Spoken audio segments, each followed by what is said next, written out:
Hello, everyone. Welcome to the Horror Room. I'm Travis Bruce, and today have a special guest with us today. He has two new books out. One is called Bad Allergies, and the other one is called Dead River. I have with us today horror author Brian J. Smith. Brian, welcome to the Horror Room. Thank you for having me. Pleasure to have you on, man. All right, so let's go ahead and talk about Bad Allergies. Tell us a little bit about it. It's about a wave of pollen that sweeps across the town. It sweeps toward a town, a small town in Ohio called Langston. I've used the same town for my book "Consuming Darkness" and Abby's Wrath, so it's kind of like a trilogy. And it's about a wave of pollen that causes people to go into murderous acts of violence and kill people. Yeah, Nice, nice. yeah. So what gave you the inspiration for this title? I've always read Jack Ketchum, Brian Keene, Edward Lee. I remember the first one I read was the first one like that I read was Night Chills by Dean Koontz, which is a good book. But Love it. Ladies' Night by Jack Ketchum was, I mean, the catalyst for this. If it wasn't for that, this book probably would not be alive. That was just one of those like eye-opening books when you like look at a book and you go, "Oh, that's can't be that bad," and you start to read a little more, and you're like, "Oh, they just jammed a broken bottle in that guy's face. Wow!" And you're like, "Whoa, this is I can pull something like this off, But I wanted to kind of attack something that people just could not stand. You know, you know how bad we hate allergies. We hate having to walk around and Hate it. blow our nose and take allergy medication and just like, we're talking like this the whole time, you know? It's the absolute fucking worst, man. It's It the fucking is. worst. It is. I have I got like two bottles of Flonase and I've only had to use it once this year so far. Yeah, man.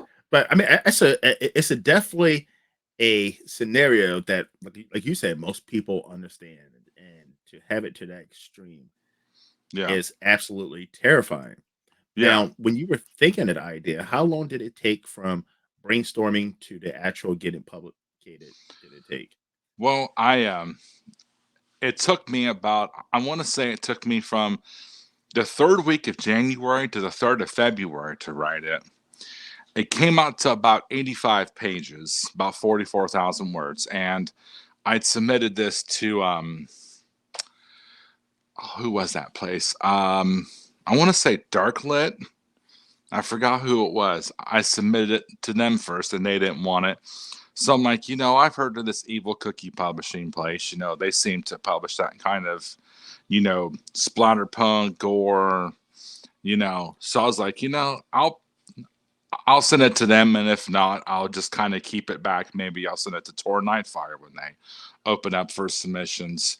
But I submitted to them, and I don't think it took maybe 2 weeks or yeah, 2 weeks, and he got back and he says, "Hey, we love it. We want to publish it. Here's the contract." Nice. Now, was that Yeah. exciting?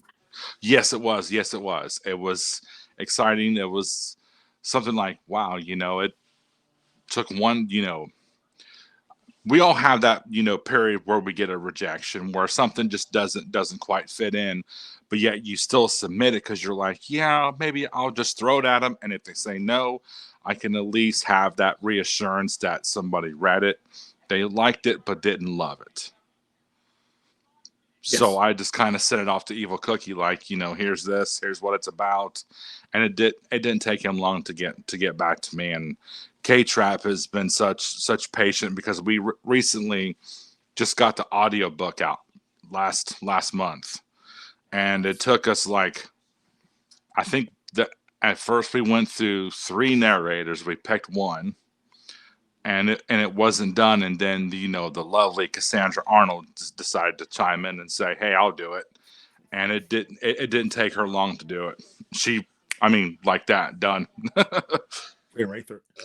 Now, now, is it hard right now to get your story out in the year 2024? Because I mean, with self-publishing and with the rise of steampunk as well as extreme horror, is it hard to get your project out?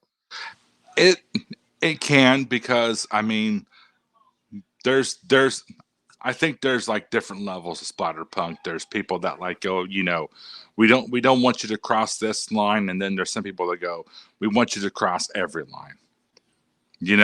Like I think with Dead Sky Publishing, they have that Death's Head Press where they publish all those, splatter westerns. And if you haven't read any of those, I highly recommend them. They are awesome. I actually got one right up on my desk. I'm gonna read next. Yeah, which one is it? Hold on, I'll tell you. Let's see, it is called the Ragged. I mean, his Ragged Company. Ragged Okay, Company. okay, yeah, yeah. I suggest Red Station and Magpie Coffin. Okay, Yeah, I'm yeah, writing I those down. suggest those two. And I mean, it can be because you're like, well, I think it would fit here, but yet you tend to cross a line that they're uneasy about. You know, like some of them will say you can go this far, but don't go incest, bestiality, yeah, or child abuse. And you gotta understand all that. Nobody Hundred wants no percent. one's nobody wants to read that stuff. But then you're like, well, go ahead and cross the line. And it's just and it can be difficult because you just gotta sometimes the right pick is not always the greatest pick. It's not Yes. always the best fit, you know. Now, is there a line that you won't cross? You're right. Um I'd have to say the line I hate to cross is when it comes to animals. There are times where I will kill an animal like a dog. I won't kill horses or anything like that. I mean, bad allergies. There's some horses on one of the houses that the main character ends up on, but I didn't kill any horses, and I unless it's really, I'd have to say I won't cross the baby line. I won't kill babies. That's where I'm like, no, no. I'll just make the Yeah. kid like maybe 12 or 13 years old. Yes. Teenager, preteen. Yeah, yeah. That way there it's like, well, it's not an 8-month old baby. But then I mean if you read Ladies Night, you're like, oh, okay. So she hung her baby from the shower curtain. Okay. Fucking you know? now, now I'm brand new into splatterpunk. Yeah. Just started reading within this year with the show, and I've interviewed several splatterpunk authors. Now, for my audience, because there's a confusion out there, what is the difference between splatterpunk and uh, what's the term? What's the other term? Jeez, I just said it. Steampunk? Extreme horror. Extreme horror. Extreme Splatterpunk horror? and extreme horror. I'd like to think they're both the same. I think when it comes to splatterpunk, when you look at splatterpunk, I mean, you look at like, like I said, Ladies Night. You look at Red Station, Mackenzie Jennings, and Magpie Coffin, and by Willie Young. Um, and you look at some Bridget Nelson books that some collections that she's done, and those are pretty extreme horror. And then you look at Clive Barker. You look at like if you've read Hellbound Heart or if you've seen Hellraiser. I qualify Hellraiser as an extreme horror. Yes. Because there's some ple- Frank's trying to seek some pleasure to that pain because that's where he gets his kicks off. Mhm. And when it comes to extreme horror, there's like I said, there's Jack Ketchum, there's Edward Lee, there's Ralph James White, there's Clive Barker, and I mean, like I said, they can kind of alternate between like, okay, when it comes to that, there's a level of gore and splatterpunk that you cross, but yet there's some kind of extreme horror and extreme horror that you're like, okay, we'll just stick with one thing, and then that'll be the extreme horror. Like I said with Hellraiser, when they were getting those hooks into his skin and just pulling him apart. Yes. Some people can qualify that as splatterpunk. Myself, I consider it extreme horror. Okay.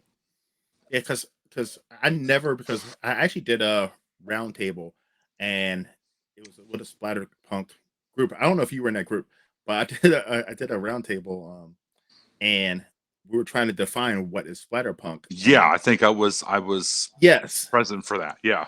yes, and there was a debate what is the difference between extreme horror and splatter punk, and it's a fine line between. I agree, they're almost identical, but for me, I think I said was Spider-Punk has a little more humor to it, and I feel like extreme horror is definitely vicious and nasty and mean and Yeah. Yeah, unforgiving. like if you read a scene in Bad Allergies, there's a scene where one of the infected have this severed foot in their hand, and they're taking the toes. And you remember how they do that? Loves me not with the flowers, but he's Yes. just bending the toes and just peeling it off the foot, Jeez. and he's just kind of like peeling it like a banana. That's where you could qualify that as splatterpunk, but yet there's some humor in it. Mhm. you know yeah, like Yeah, I said, I mean, extreme horror and splatterpunk, where there's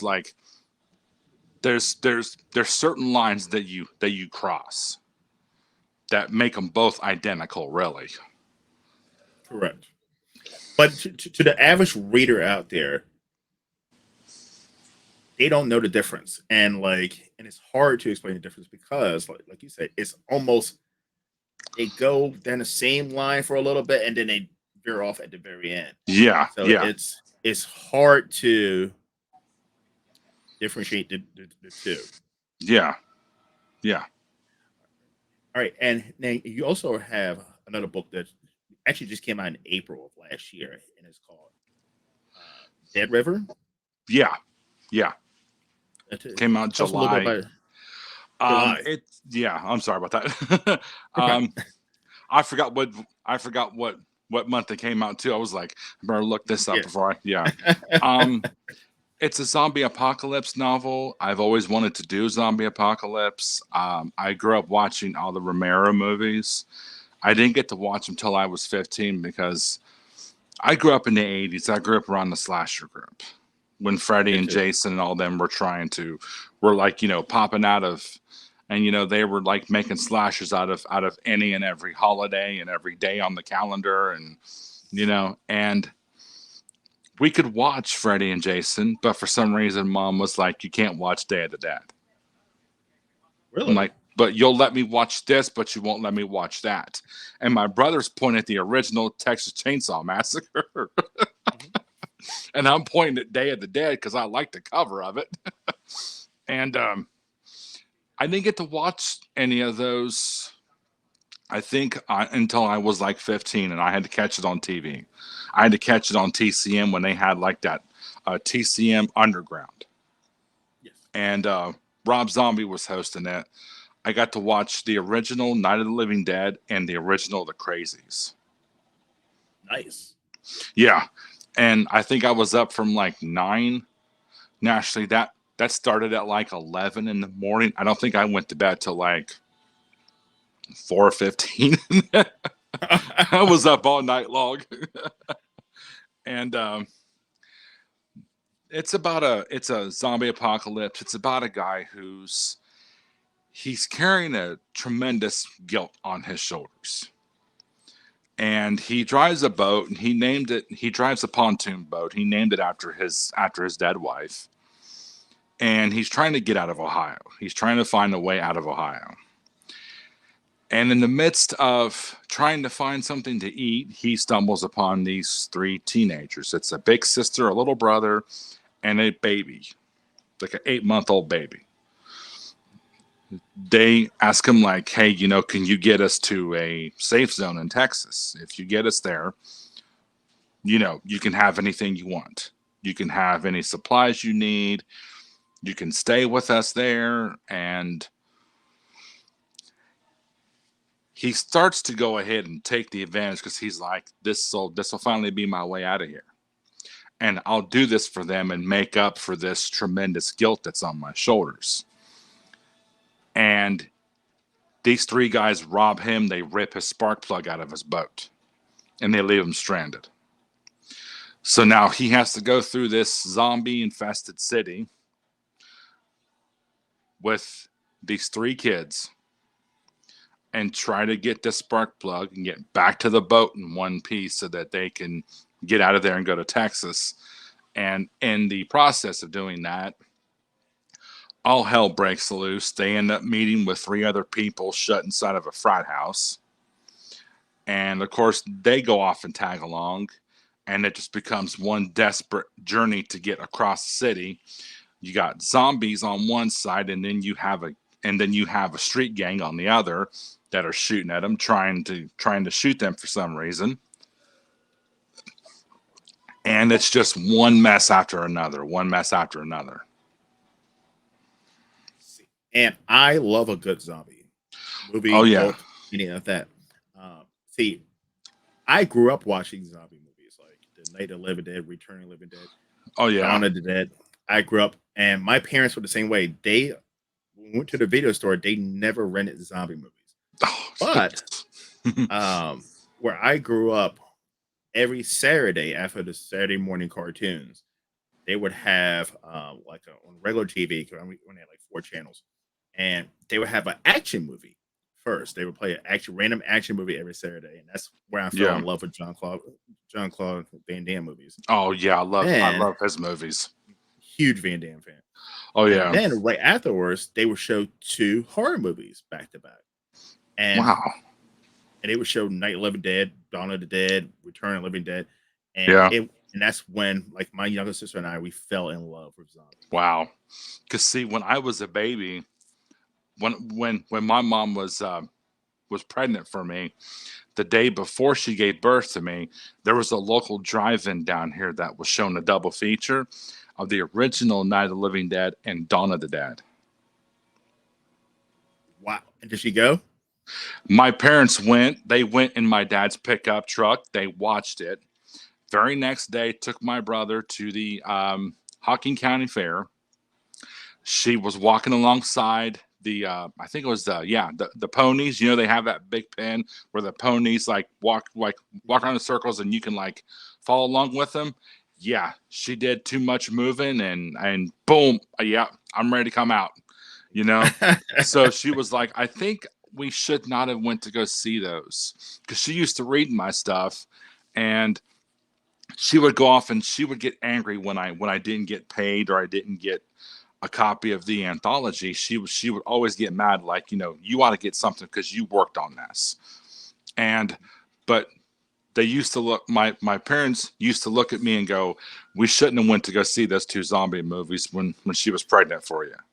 Because I guess it was either those two or it was let's see, there was another drive-in that I've gone to since I was knee-high to a grasshopper. It's still going today. I think it was a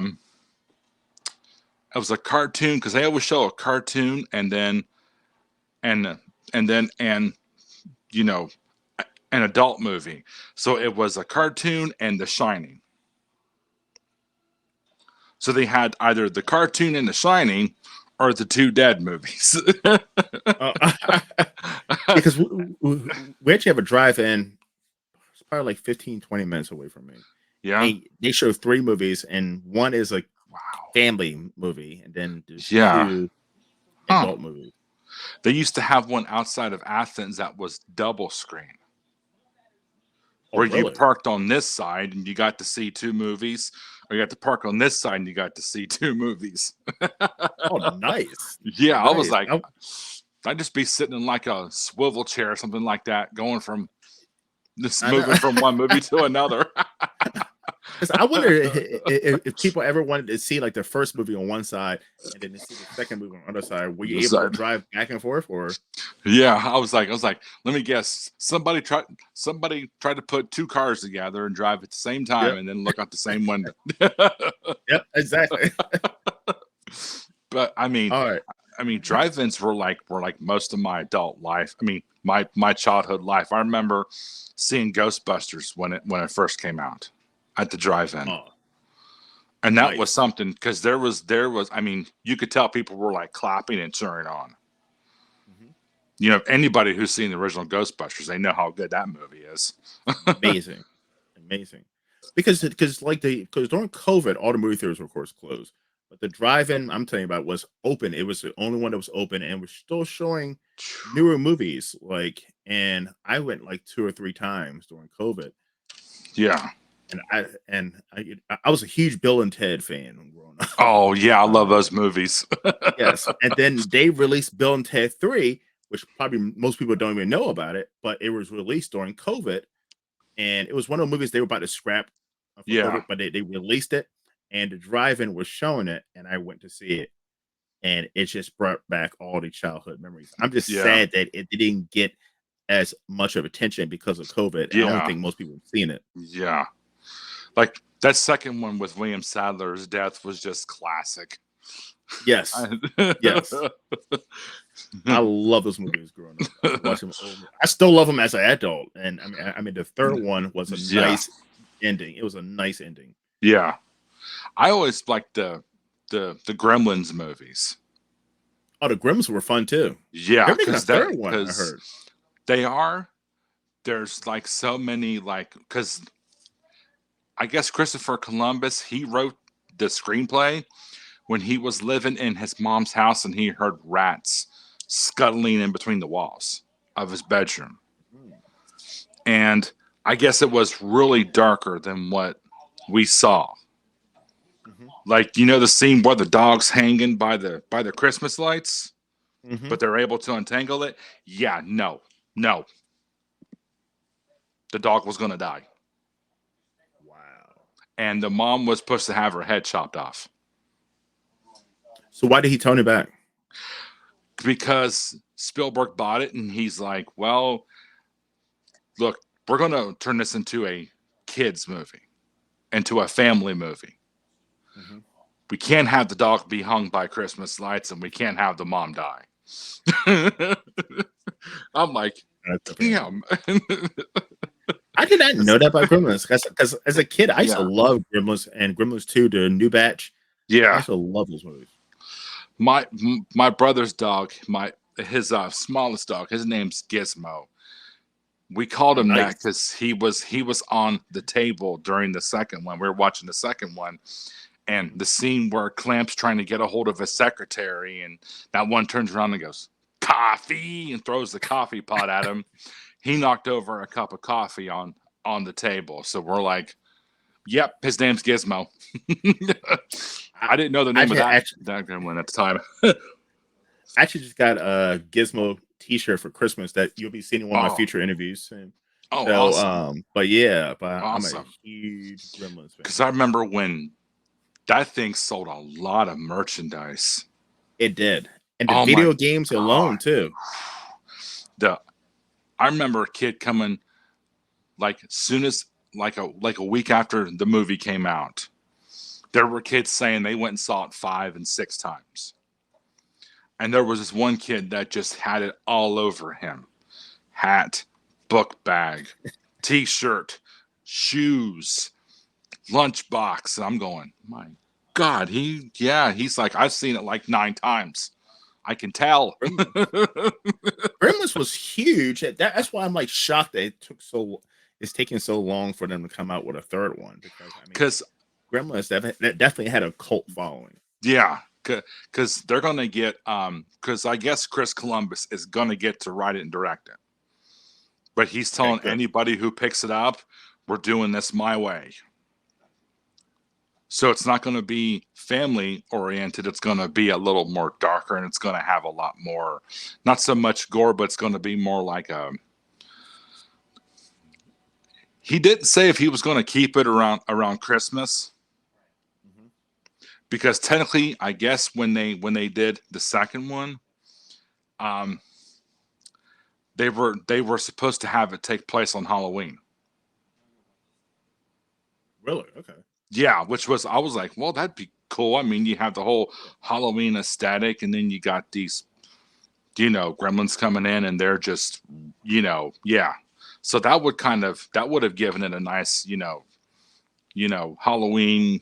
It it, it would have went from, it would have began as a Christmas horror, and then it would have went into a Halloween horror. You know? Hmm. Yeah. Yeah. I totally love it. I mean, I even had the NES game Yeah. back in the day. You had Gizmo going around with a bow and arrow. Definitely had fun with that. I had the All right. remote control car, the pink car Did you? with him driving. Yeah, I had that. I collect Funko Pops. I actually collect Funko Pops. I have tons of Gremlins Funko Pops. Oh, Um, yeah, I'm a huge Gremlins fan. All right. So as you know, this is our horror show. So I'm gonna ask you three horror questions. And okay, since you're a zombie fan, these are gonna be zombie questions. All right, you ready? okay, yeah. All right. The zombie apocalypse starts today. Boom. Where are you going? Well, would kind of depend. If I had a cabin, if I had another place like a cabin in the woods, I'd go there and just lock it up. I'd have it fortified, or I would just start to take like doors off of hinges and just nail them over top of the windows, lock everything, and then just do what I can to kind of keep the things out. Mhm. Worst come worst, I mean, I wouldn't be shy about going to the shopping mall and staying there. That's one of the things about the new Dawn of the Dead that kind of got me. It's like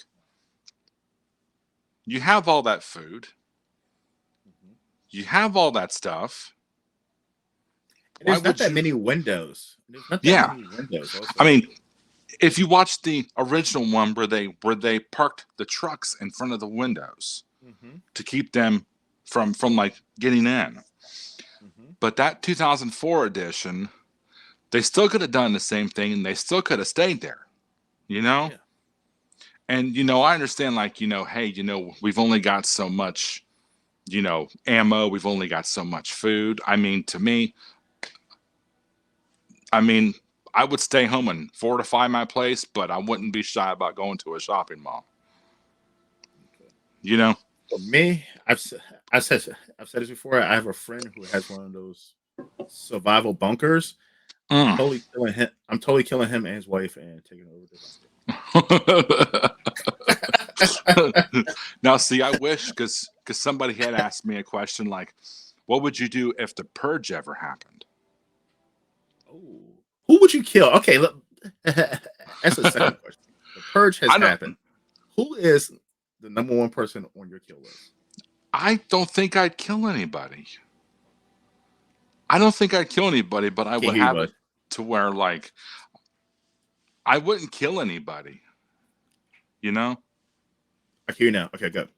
And I just I wouldn't I would have more, better security because I would like I've always thought about drilling holes in my windowsills.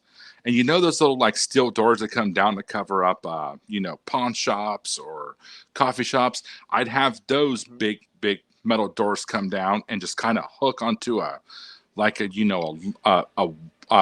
thick metal pipe with a magnet, and it would just click into place.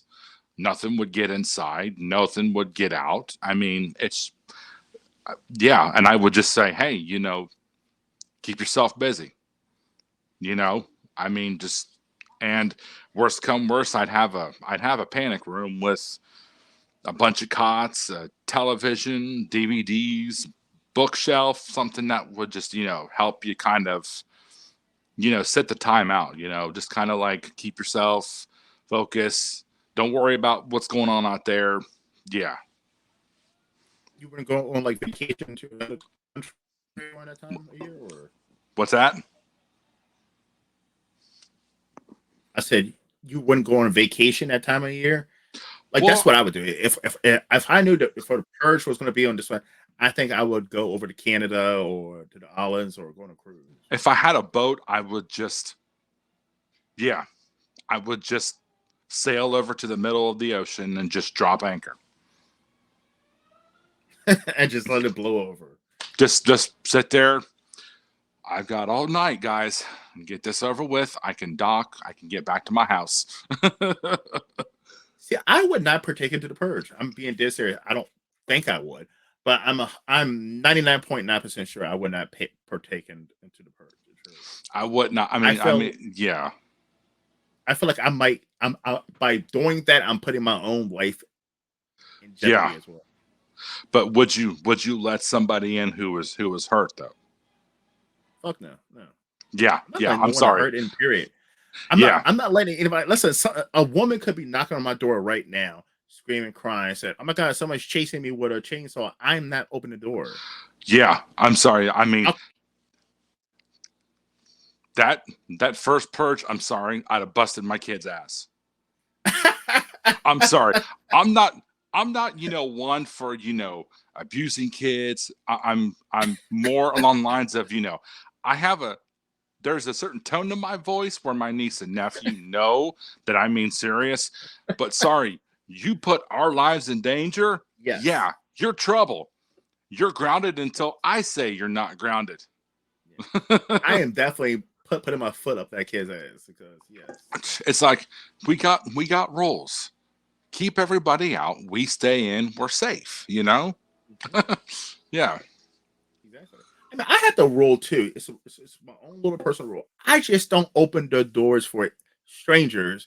Period. Like, there's no way somebody's just gonna randomly come to my house. I have a ring doorbell. Even before I had a ring doorbell, I yeah, look through the peephole, and if the police person wasn't wearing a post office, police, or firefighter outfit, I'm like this. It's a 50% chance I might not even answer the door at all and just look like I don't know who the hell that is and yeah, go sit back down. Or I might say, yes, how may I help you? And it's going to either be Jehovah Witness or somebody, a telemarketer or a door-to-door salesperson. But I would never put in that situation where I just randomly open the door for a complete stranger. That's dangerous. yeah. It's just. I mean, I mean, if somebody's homeless or hungry, you know, I'll give them some money to go get some food. You know, I'll say like, hey, if you go over here, you know, they'll get you fixed up in the shelter. That I'm totally aware of that, and I'm totally okay with that. But Mhm. when it comes to something like that, you gotta put family first. Okay, you gotta put your family first. Yeah. All right, so I'm going to shoot over to the third and final question. Do you prefer slow traditional zombies or do you prefer the new breed of fast and intelligent zombies? Slow and yeah, traditional. George Romero said zombies are not supposed to run. I agree. He said they are. He said in an interview he said they are not supposed to run. But that seems like those are the new breed of zombies. The new breed of zombies run. Yeah, The new breed of zombies are intelligent in some way too. yeah. And that's Because not the if zombies you I grew up on. yeah, because if you notice all those movies like Night of the Living Dead, they were slow and staggering. And Mhm. then in kind of like Dawn, it was more along the lines of like commercialism, shopping malls. We got to buy. And then you got Day of the Dead, where Bub's starting to learn how to use a gun, and he's starting to learn how to use a phone, and he's starting to read because they were trying to tame these things. And I'm sorry, when it comes to zombies, and when it comes to like say that movie, The Woman, you know, Jack Mhm. Ketchum and Lucky McGee. You cannot tame a beast. You cannot tame something that ferocious. No, You can't tame a zombie. You can't tame a cannibal woman. It's no. gonna be hard. And if you notice with Land of the Dead, they were already like walking underwater. They were like using weapons. So it's like, wow. And then you watch that 2004, remake. And you're like, they're not supposed to be running that fast. I mean, I get it because it raises up the tension in the movie if they're running because now these people got to be faster than them. Yes. But when you look at it, you're like, they shouldn't be running though. I mean, give them maybe a good head start, but just they're not supposed to be track runners. They're not supposed to be. Yes. And that's the issue. They're not jogging. No, they're full on fucking sprinting. They are And literally like yeah. in night you had a chance to run. You had a chance to get a Yes. good maybe 20 30. Now they are breathing down your neck and you got two things to do. You either roll across the ground or kiss your ass goodbye. you know Yep. Yep. I agree. I prefer my slow, steady, dumb zombies. I Yeah. I prefer them. And what did you thank think of what did you think of the ending of Night of the Living Dead when you first watched it? what do you mean? Did I like it or Like, how did it what impact did it do to you? Because when I first watched it, I was like, oh no, I was like, oh, oh, that's pretty fucked up. I was like, that's they pretty fucked shot up that the him. black I guy. said, you got to be Yeah. kidding me. They I shot was like, him that's pretty fucked up that the black guy gets makes it to the end and gets killed. Yeah. because So people tend to compare the ending to the ending of The Mist. I can see that. And I didn't know The Mist was going to end like that. That ending Yeah. still blows me away today. I'll watch it like 100 times over. I'll just be like, watch this. Yeah, there you are. Yeah. Yep.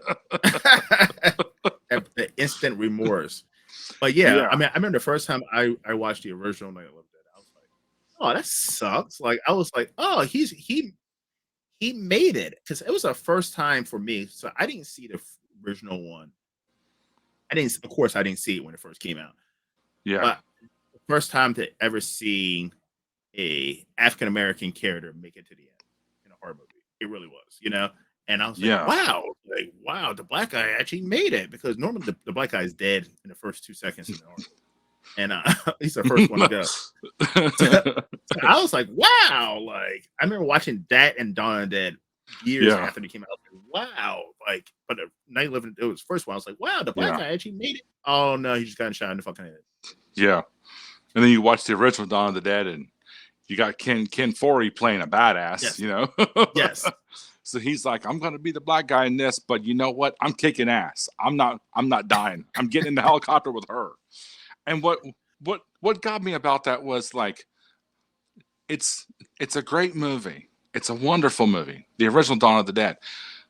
But why did he wait that long to go ahead and decide to go ahead and go up with her? If he's like, hey, you get in the helicopter and you go without me. And then he changes his mind and starts like shooting him on the way, climbing up the ladder. And I'm like, okay, why did you change your mind like 2 seconds before she lifted off? Exactly. I'll be in the helicopter from the jump, man. I just been like holding on to the skid. I know. All right, my friend Brian, where can everyone find you, brother? Well, I'm on Facebook under Brian Smith. I'm on Instagram under Horror Author 9. I'm on Threads under Horror Author 9. The same thing with Blue Sky. You can find my books on Amazon. You can also download Bad Allergies as a audiobook through Audible. And yeah, just find me on Facebook and Instagram and Threads. I killed my Twitter profile.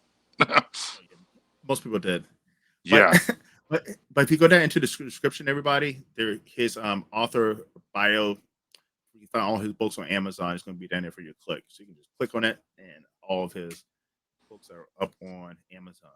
Will be right there for you.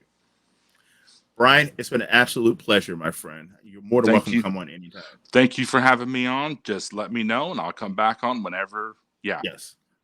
I want to have a zombie talk. Yeah. Because I may have because I have a brother you may be interviewing sometime in the fall because he's bringing a book out too. Nice. Listen, I would love to have you on. I would love to have your brother on. I also like to have you on to just have a show where we just talk about zombies. Yeah. Yes. Yeah. I will love that.